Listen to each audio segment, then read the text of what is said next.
What's up, my PPs? You guys are weird sometimes. You need to chill. Freaking weirdos. Guys, today we are going to have a little bit of seriousness in this video. I did fall back into sin today. I was at a stoplight driving my 8-year-old to school this morning, and there was a road rage incident right next to me, and I got myself involved in it, and I'm not proud of what happened. But let's talk about what happened later. For now, let's discuss the S650 versus the S550, share my thoughts on the GT350 with the 7.3-liter Godzilla engine, and more. And how about you join us on a ride through New York? Let's do work.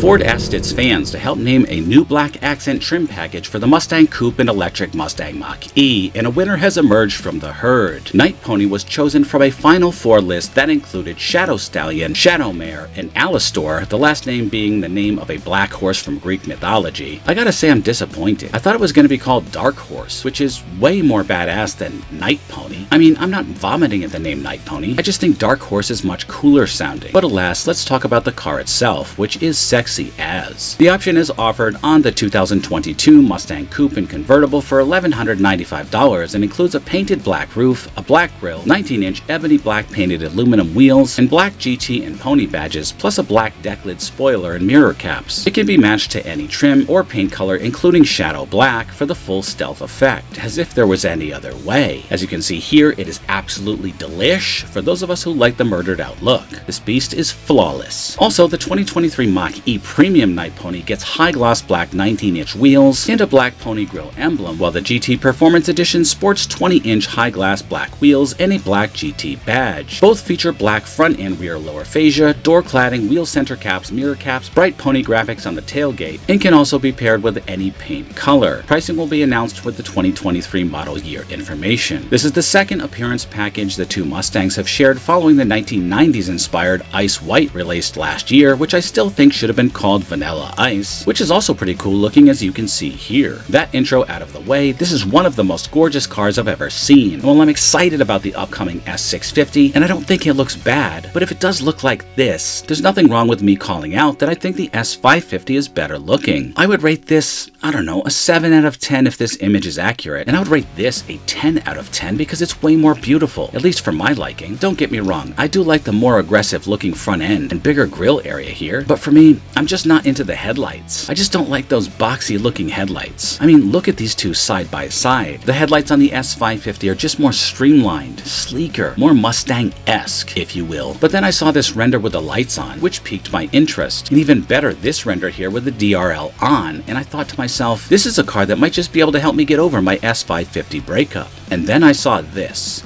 Check out this live render I found on Reddit, made by someone named Chazcron, who has awesome skills apparently. This is epic. What a great job this guy did. If the front end looks like this, if this car looks this good, I'm sold. I mean, S550 who? I'm over it. Ford, take my money. Well, take my financing at least with a nominal down payment. But my fear is that this render isn't accurate and we're really going to get something closer to this. And I know this is blurry and not the full picture, to be fair. So I'm thinking thoughts. Should I buy this Night Pony package right now, or just wait another year for the S650? If the S650 looks anything like this awesome rendering from Road & Track right here, it's my new favorite car. This is gorgeous. Ultimately, the answer is, if the S650 turns out to be disappointing looking, I still have to get it for the Rated R Cars family, God willing of course, and I'm sure we'll have a fun time modding it to make it look as menacing and sexy, or even sexier than this. Anything's possible. Which one do you prefer? Let's discuss in the comments below. Can't wait to find out in just a couple of weeks. Stay tuned, Rated R Cars will be reporting on the official reveal of the 2024 Mustang GT on September 14th. In other news, as you've probably already heard, I'm sad to share this article from Ford Authority that this is not a new fire-breathing Mustang.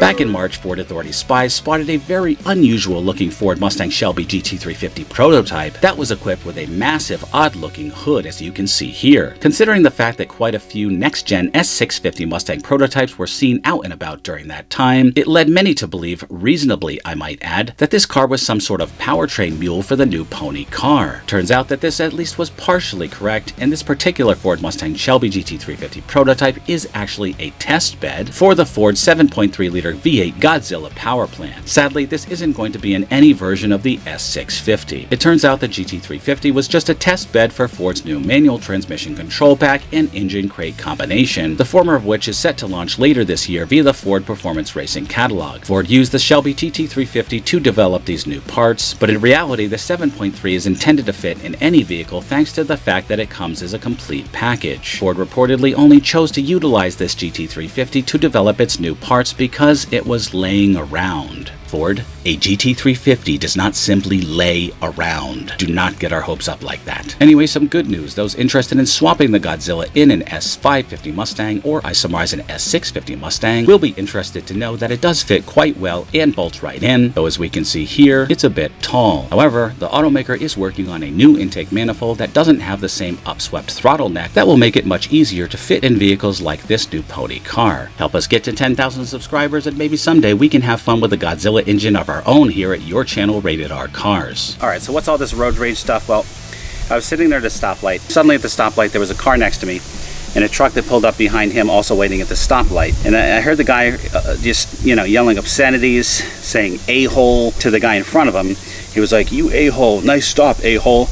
And I kind of lost it. I got kids in the car. I rolled down the window and I tried to maintain my composure, but I'm like, "Hey, I got kids in the car here." The guy got wise and he's like, "They'll live." So I was like, "Yeah, come on, buddy, that's really classy." Went back and forth a little bit, not too crazy. And then the guy just yells, "Asshole," again, like he's all smug, like he's a funny guy. So the old Brian would have gotten out of the car and rearranged his face like I very much wanted to.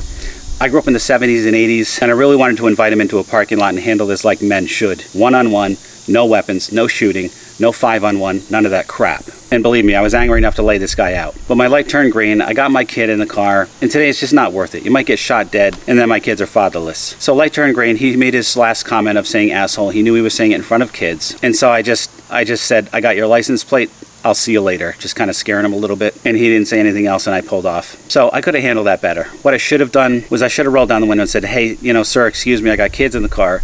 Could you keep it down?" I was a little too forceful. I should have been more polite. Second thing I could have done was said, "Hey buddy, have you ever made a mistake?" The guy in front of him obviously cut him off or something. And I should have just said, "Hey buddy, it takes a lot more strength to forgive someone than to just sit here running your mouth. Anybody can just run their mouth. Anybody can give into your anger. That's the easy part. The hard part is giving forgiveness, knowing that we've all sinned, knowing that we've all made these mistakes on the road. There's no one out there who hasn't accidentally cut someone off or even just something stupid on the road, including that guy." So what I should have said was, "I got kids in the car, sir, please keep it down. And also, it takes far more strength to forgive someone than to just blurt out your anger." So anyway, hereby promising to do a better job of always being kinder than necessary, I recommend you do the same, and I'll see you in the next one.